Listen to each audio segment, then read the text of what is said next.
ఇంకా ఆ చర్చిలో వాటి ఫండ్స్కి అకౌంట్స్ చెప్పాల్సిన అవసరం లేదు. ఎందుకంటే రాజ్యాంగం చర్చిలకి అలా వీలు కల్పించింది అనమాట.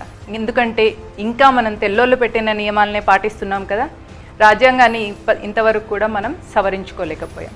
తిరుమల తిరుపతి దేవస్థానం మొదలుకొని భారతదేశంలోని ప్రతి హిందూ దేవాలయము వాటి అకౌంట్స్ని గవర్నమెంట్కి అప్పచెప్పాలి.